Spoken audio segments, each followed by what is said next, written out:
bem-vindos ao podcast do Instituto Ludwig von Mises Brasil. Meu nome é Bruno Garchagen. Hoje eu converso com o diplomata Gustavo Maltachi.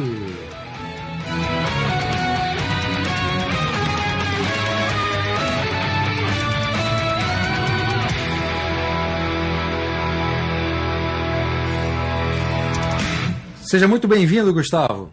Obrigado, Bruno. Obrigado pelo convite. Gustavo, você, um artigo de sua autoria, foi o vencedor do concurso de artigos do Instituto Mises Brasil. Esse concurso foi realizado na 5ª Conferência de Escola Austríaca, realizada recentemente. E nesse artigo, você critica uma correlação, que é equivocada, que se faz entre ser uma pessoa boa e ser de esquerda ao mesmo tempo, né? Quase com uma correlação obrigatória, como você fala no artigo. E essa crítica que você faz é a partir de uma visão liberal. Antes de entrar propriamente na crítica que você faz, eu queria fazer uma pergunta inicial, que é a seguinte: é possível que uma ideologia qualquer que seja, e nesse caso a gente está falando de uma ideologia de esquerda, mas é possível que uma ideologia tenha um monopólio de qualquer bandeira ou agenda política? Olha, Bruno, obrigado pela pergunta. E realmente, assim, o que eu acho mais interessante é que essa relação direta entre, vamos dizer, uma certa pureza de intenção, né, uma visão, vamos dizer, solidária do mundo e ser de esquerda, ela é tão grande que eu a descobri, inclusive, entre alguns liberais, inclusive, né? Eu, quando escrevi o artigo, eu cheguei a mostrar para alguns amigos liberais e muitos acharam que essa relação entre liberalismo e bem-estar era uma forçação de barra minha, digamos assim, né? Então é interessante que essa identificação, esse monopólio do bem que a esquerda se arroga, muitas vezes é aceito, né? Esse monopólio é visto como por outras pessoas que não necessariamente se identificam como esquerda, né? Quer dizer, já houve uma incorporação, inclusive, dos adversários ideológicos da esquerda de que essa visão de mundo ou essas bandeiras são de esquerda, né? Ninguém pode tocar nelas. Exatamente. Se você chega e fala sobre o que o liberalismo se diferencia, sobretudo nesse quesito do bem-estar geral, é sobre o limite no qual você pode, vamos dizer, interferir na propriedade de outras pessoas, via impostos, por exemplo, e usar o Estado para entregar esse bem-estar a outras pessoas, né? O que o liberal tende a criticar é o uso do Estado e a violência da cobrança de impostos e assim por diante. Mas isso não significa que você não deva se preocupar com o bem-estar. Isso não significa que você, como cidadão numa sociedade liberal, não tenha de você mesmo, via trabalho voluntário, via associações religiosas ou associações civis, trabalhar e manter até com uma postura ética a responsabilidade e a solidariedade por aquelas pessoas na sociedade que, por algum motivo, não conseguem se sustentar ou não conseguem acesso a serviços básicos. Então, existe, sim, no centro do liberalismo, eu diria, uma preocupação com o bem-estar. O que ele se diferencia em relação à esquerda é o meio pelo qual ele defende a promoção desse bem-estar. Antes da gente falar desse meio ou desses meios, Gustavo, eu queria que você definisse o que é bem-estar. O que você usou como conceito de bem-estar no seu artigo, porque essa palavra de bem-estar ela ficou muito associada ao bem-estar social, ao estado de bem-estar social, né? Que é uma política pública um tanto contrária ao liberalismo. Então, defina o que é esse bem-estar, para a partir daí você poder explicar exatamente o argumento. Isso, então, sabe que quando escrevi o artigo, eu pensei até em usar bem-estar social, mas eu falei, não, aí já vai ficar, essa associação a que você alude, já ficaria, enfim, por demais excessiva. Isso. Eu preferi usar bem-estar geral e bem-estar de todos, né? Porque a própria literatura do liberalismo usa essa expressão de vez em quando, né? O Mises mesmo usa essa expressão bem-estar de todos. E eu acredito que, enfim, é difícil fazer uma definição precisa, mas eu acho que o bem-estar, vamos dizer, o aumento de bem-estar, para te dar uma definição mais relativa, vamos dizer, o aumento de bem-estar significaria o maior atendimento das preferências do maior número de pessoas. Então, isso significa que você tem mais pessoas conseguindo satisfazer suas próprias preferências conforme elas definem subjetivamente. Então, uma situação de bem-estar é sempre relativa, mas eu diria que o bem-estar geral é é uma situação social em que um grande número de pessoas consegue satisfazer as suas preferências por uma atuação regular no mercado. Você citou na sua resposta anterior a diferença entre o meio, né, que se utiliza, o meio, os instrumentos que são utilizados pelo liberalismo e pela esquerda de forma geral, a gente considerando a esquerda os socialistas e comunistas e os seus filhotes. Qual é essa distinção, ou quais são essas distinções que você tratou no seu artigo, Gustavo? Olha, no meu artigo, eu acho que esse ponto aí eu trabalho de duas formas, né? Primeiro, existe uma ideia que costuma vicejar nesses grupos de esquerda que você mencionou, que é uma ideia de que os direitos das pessoas, sejam direitos sociais ou direitos básicos, ou quaisquer que sejam, eles advêm do Estado. Então, a sensação que você tem é que assim, a Constituição, as próprias expressões utilizadas, né, a Constituição garante o direito e tal, e assim por diante. É como se não houvesse o Estado, nós, seres humanos, não teríamos direito algum. E eu questiono essa posição a partir de uma alusão à teoria do direito natural, né? A ideia de que os seres humanos têm direitos independentemente do Estado, e nós usamos o Estado, né, para aqueles que concordam com o uso do Estado, né, mas enfim, na sociedade contemporânea, nós usamos o Estado para promover direitos que a gente acha que nós teríamos de antemão. Então esse é o primeiro grande questionamento a essa visão mais intervencionista, vamos dizer. E o segundo questionamento que eu faço no meu artigo é a ideia de que toda vez, a ideia que a esquerda mantém, né, de que toda vez que você quer promover algum valor na sociedade, qualquer coisa, por exemplo, eu quero promover educação para as pessoas carentes, por exemplo, que você deve fazer isso via ordem deliberada, irracional e burocrática de organização. Então, a esquerda, se a gente parar para pensar, o socialismo, o comunismo, eles são também fenômenos extremamente burocratizantes, né? São fenômenos de crença naquele racionalismo construtivista, né, de que a gente montando uma organização deliberada para isso, a gente vai conseguir alcançar os seus fins. E o que eu argumento no meu artigo é que há outras ordens que não são deliberadas e que são muito mais eficientes, que são as ordens espontâneas. Então, o exemplo mais clássico, né, que não é meu esse exemplo, é um exemplo corrente, é o exemplo da linguagem, né? Nós nos comunicamos através da linguagem, sem que tenha havido uma ordem deliberada, uma organização deliberada de estabelecer como seria a gramática, quais palavras a gente poderia utilizar e assim por diante. E aí eu exemplifico o mercado como uma ordem espontânea que atinge uma série de necessidades que nós tenhamos sem que alguém racionalmente tenha produzido isso. Então, para usar um outro exemplo clássico, a gente acorda de manhã e consegue tomar um cafezinho e comer um pão, não porque alguém racionalmente construiu uma sociedade para que ela tivesse uma padaria. Não é que alguém está lá jogando aquele SimCity, né, aquele videogame, e conseguiu planejar que ali teria uma padaria. É porque, em atendimento às preferências dos consumidores naquele local, algum empreendedor encontrou a oportunidade de montar uma padaria. Então, quer dizer, foi uma situação emergente que parece muito bem organizada, mas, na verdade, não tem uma autoridade burocrática definindo os seus rumos. A respeito da ideia de bem-estar geral da esquerda, Gustavo, eu pergunto isso porque, às vezes, a própria concepção que se tem sobre um determinado termo, ela faz com que os instrumentos para atingi-lo ou para realizá-lo sejam distintos, né? Qual é essa visão de bem-estar geral que a esquerda, em geral, tem, e para que até os instrumentos sejam distintos? Olha, o que a gente percebe é que existe um anseio, vamos dizer, e sobretudo na esquerda mais tradicional, como você falou, né, mais intervencionista, existe um anseio de que o bem-estar ele seja definido globalmente, né? Então, por exemplo, existem debates dentro da esquerda que tratam, por exemplo, da felicidade dos cidadãos, né? Que tratam, por exemplo, do acesso à cultura e de uma série de coisas que, numa visão liberal, a gente entenderia que recaem no foro pessoal e individual da pessoa. Então, é muito bonito a gente pensar que existem burocratas em Brasília pensando na nossa felicidade, mas a realidade é que isso é muito perigoso, né? Isso traz uma série de riscos.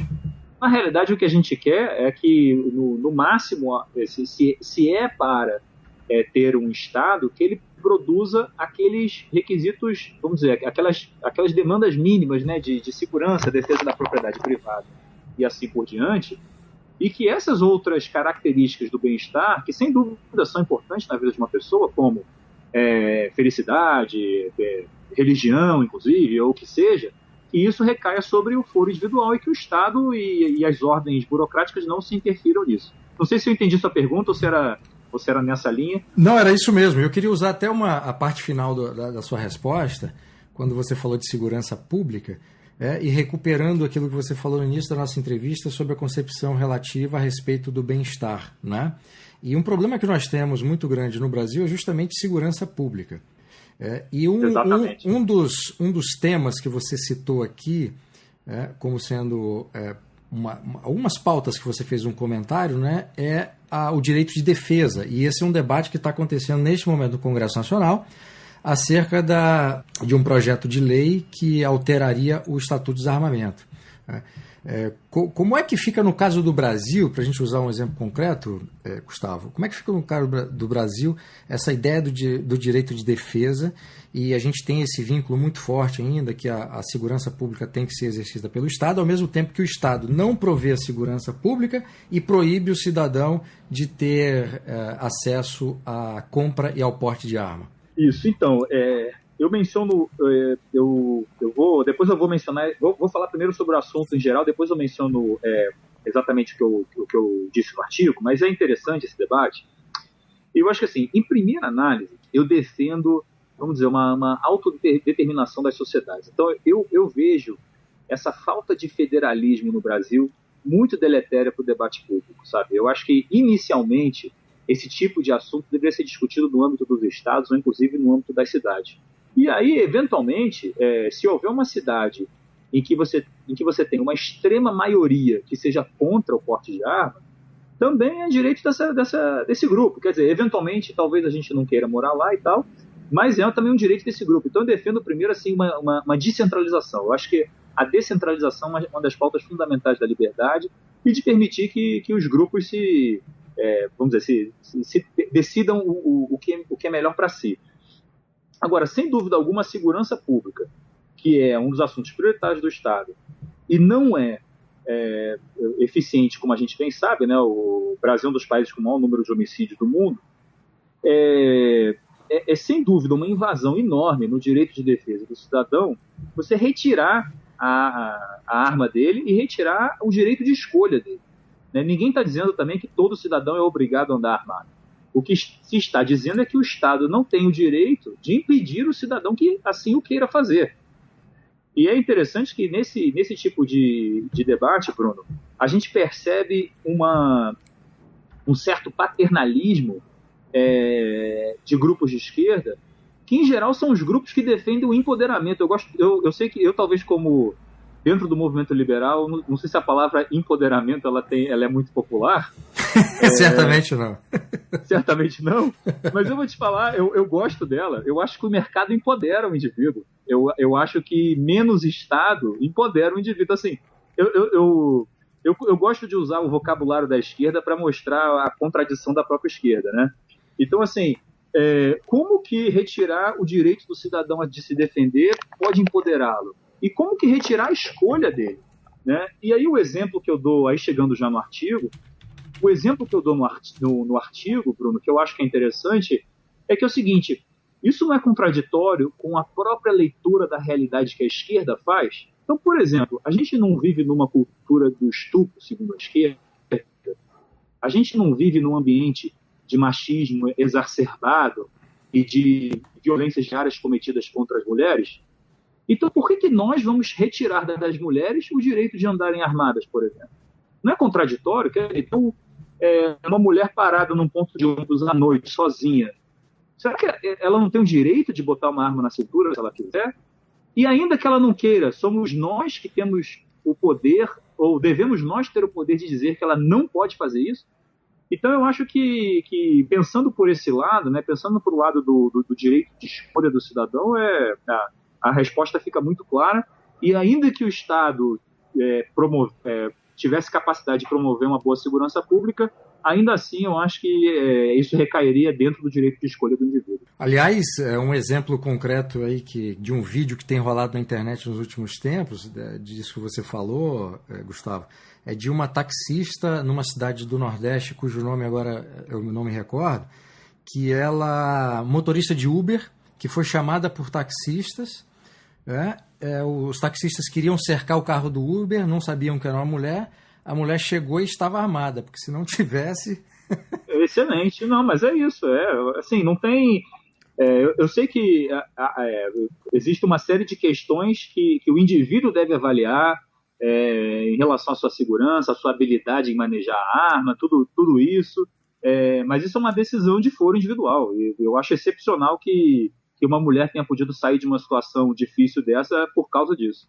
Exato. Um outro tema que você cita naquela agenda, dentre os temas que você escolheu, Gustavo, e que a gente pode relacionar nessa dimensão da segurança pública, é o que você chama de o Estado na periferia. Né? Você não trata nesse item sobre a segurança pública, mas eu queria trazer para a gente poder continuar nessa conversa, é que um dos grandes problemas que existe hoje na periferia é a segurança, porque a segurança é ainda pior do que nos lugares que não estão localizados na periferia. Então, as pessoas que moram na periferia estão muito mais sujeitas, né, à insegurança, à violência do que as pessoas que não moram na periferia. Né? Nesse caso, como é que ficaria aí essa visão liberal versus essa ideia paternalista da esquerda, que critica inclusive quando a polícia atua na periferia? É claro, eu não estou considerando os casos de abuso policial, de crimes cometidos por policiais, que a gente sabe que acontece, né? E qualquer pessoa sensata deve, independente da sua posição política, deve rejeitar qualquer violência por parte da polícia. Né? Não é esse o caso aqui que eu tô me referindo. Mas a própria ação da polícia, independente da ação, ela é criticada pela esquerda. Como é que fica a presença do Estado na periferia, na visão liberal, com relação à segurança pública? E depois você pode até falar dos itens que você cita nesse ponto. Olha, é interessante esse ponto, porque quando você conversa com a esquerda sobre isso, a crítica ao Estado ela fica muito mais evidente. Eu diria que é muito mais fácil a esquerda concordar quando você analisa o Estado na periferia. O Estado na periferia ele peca pela ausência e peca pela presença. Né? Ele não faz o que deveria fazer, porque eventualmente nas áreas mais ricas o Estado acaba canalizando por questões políticas, os recursos, assim por diante. Né? Então, o Estado na periferia ele peca pela sua ausência em relação aos serviços que ele deveria entregar. E, por outro lado, ele peca pela presença também por conta de alguns abusos da violência. Eu sei que não foi o foco da sua pergunta, mas só fazendo um panorama aqui. Perfeito. A questão do abuso da violência policial, etc. Esse ponto da violência policial, eu acho interessante porque ele revela o que muitos liberais apontam, que é uma desconfiança inicial com o poder e um receio dos riscos de tirania que toda ação estatal traz consigo. Né? Claro que existem estados que trazem esse risco de maneira mais contundente, outros menos, mas existe esse risco. E é interessante, quando eu converso esse tema sobre porte de arma em relação à periferia, eu lembro dos Panteras Negras. Os Panteras Negras foram um grupo de 1966, né, que foi criado na Califórnia, e o grupo se chamava Panteras Negras para Autodefesa, for Self-Defense. Esse era o nome inteiro do grupo. Né? E o que o grupo fazia era exatamente fazer uso do porte de arma para fazer frente à violência do Estado. Né? Na época, claramente uma violência racista, né, e assim por diante. Então é interessante que você encontra, mesmo por esse viés da violência policial, uma preocupação com, vamos dizer, a capacidade de defesa de grupos na periferia. Obviamente, isso não tem nada a ver com o cerne aí do que você perguntou, que é a questão de a esquerda sempre achar que qualquer ação policial ela é indevida. E aí entra o discurso, Bruno, não sei se você pensou nisso, mas acho que tem a ver muito com isso, é o discurso meio seletivo dos direitos humanos. Né? Quer dizer, parece Exato. que a vítima, o sujeito vai lá, mata alguém, né? O bandido vai lá, mata alguém, aí o policial chega, dá um tapa no bandido, não deveria dar o tapa, mas, pô, vamos ter um senso de proporção, né? É evidente que a gente tem que ter um senso de proporção aí. Então, eu não diria assim, eu sou muito crítico do Estado, né? E da eficiência do Estado. Então, assim, se alguém me disser que toda ação policial, ou quase toda ação policial, há abusos, eu não duvidaria disso. Né? Não é por culpa do policial, é por culpa das instituições. Então, a nossa polícia ela é mal equipada, mal treinada, sofre com abusos internos, hierarquias excessivas, corrupção. Então, todos os problemas que a gente vê no governo em geral ocorrem na polícia. Então, é natural que a polícia vamos dizer, não deveria ser natural, mas é de se esperar que a polícia cometa seus abusos. Agora, nós temos de ter um senso de proporção. Então, eventualmente, sim, determinados crimes, eles valem a pena ser combatidos, eles têm de ser combatidos, ainda que tragam alguns custos. Lembrando só que no caso da favela em si e no caso até do Rio de Janeiro, de onde eu sou originalmente, a gente tem um outro problema que é um combate a um crime que a maior parte das pessoas não vê como crime, que é a questão das drogas. Né? Eu sei que esse é um outro assunto, mas isso também eu acho que contribui para deslegitimar um pouco. Então, quer dizer, você está fazendo uma mega operação policial, subindo uma favela, atirando, bala perdida e tudo isso para prender, enfim, 2 quilos de maconha. Quer dizer, qual é realmente o benefício social dessa ação? Então, eu acho que nesse ponto aí existe uma legitimidade na crítica da ação policial. Agora, fora isso, não. Fora isso, eu acho que a gente tem que ter um senso de proporção e saber, sim, que eventualmente a ação violenta da polícia ela é necessária, infelizmente. Tem uma parte dos leitores do site do Instituto Mises Brasil, Gustavo, que é liberal, que é libertário e vê a atuação do Estado, ou defende, melhor dizendo, a atuação do Estado mais restrita. Alguns libertários, inclusive, acham que o Estado nem deveria se meter na segurança pública. E tem um grupo de anarcocapitalistas que acha que o Estado sequer deveria existir. Né? Nesse Sim. caso, quer dizer, o seu artigo foi uma tentativa de contraposição da visão que os liberais têm em relação ao bem-estar e, em contraposição, à visão da esquerda. Eu sei que está fora do seu artigo, mas eu gostaria de saber o que você acha, qual seria a posição liberal, que é a posição que você defende, com relação à visão que os anarcapitalistas e os libertários mais radicais têm da retirada do Estado. E vamos continuar nesse tema da segurança pública, que é um tema sempre atual, infelizmente, aqui no Brasil. Mas qual é a análise liberal que você faria dessa perspectiva do Estado não se meter nesse assunto? Olha, tendo a achar que mesmo dos assuntos mais que a gente tenderia mais a delegar ao Estado, né, esses assuntos mais clássicos, poder judiciário, segurança pública, etc., eu não consigo ver nenhuma perda em, pelo menos, retirar o monopólio do Estado. Então, eu não consigo ver um problema, por exemplo, em eu ter o meu carro furtado e eu puder escolher uma outra polícia, quer dizer, uma polícia privada para fazer uma investigação, por exemplo. Eu não consigo ver o problema em eu ter a população de um bairro, por exemplo, que escolheu uma polícia de outra empresa, vamos dizer assim, entendeu? Então, eu não sei, eu talvez não partiria de início. E aí, fazendo um paralelo, né, eu tenho a minha visão liberal, uma visão liberal combinada com uma visão conservadora, conservadora aí, obviamente, no bom sentido da palavra, não no sentido de reacionário, né?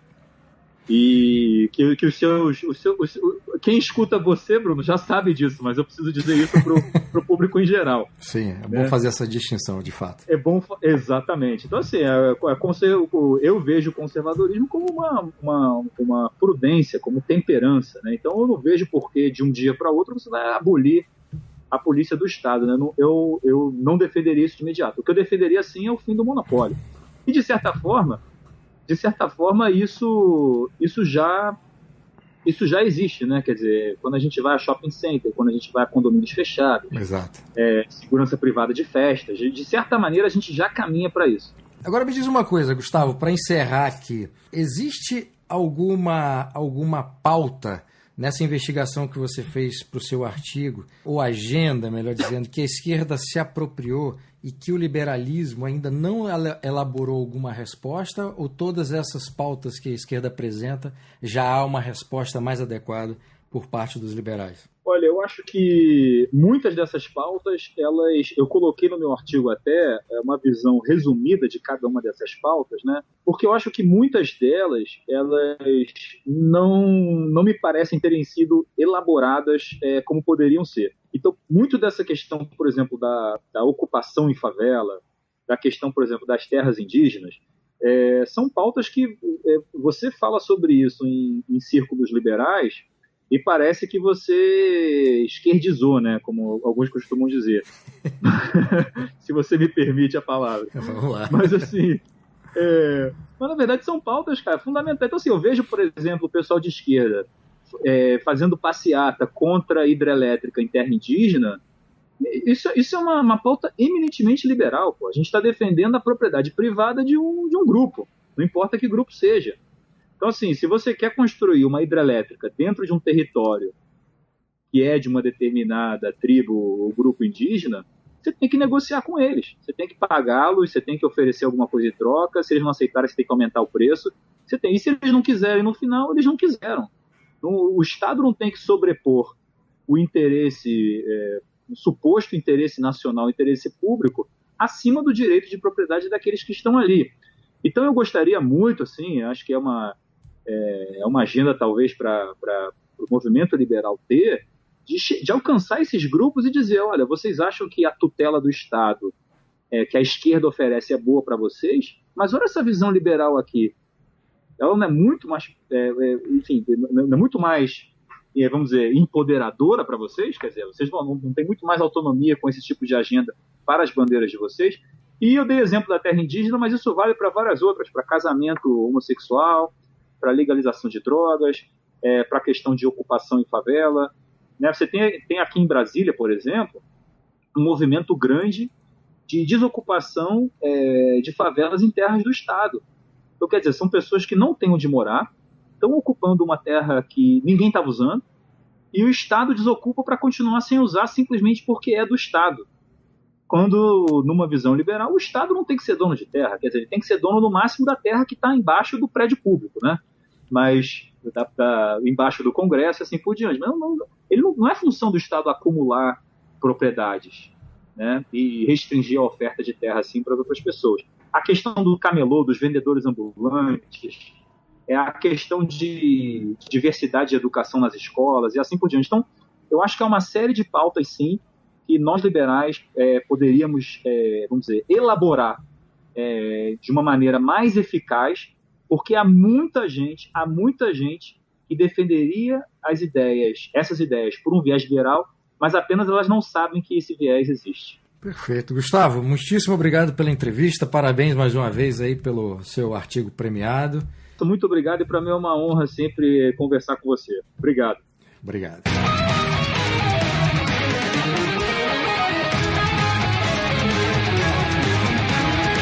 Este foi o podcast do Instituto Ludwig von Mises Brasil. Meu nome é Bruno Garchagen.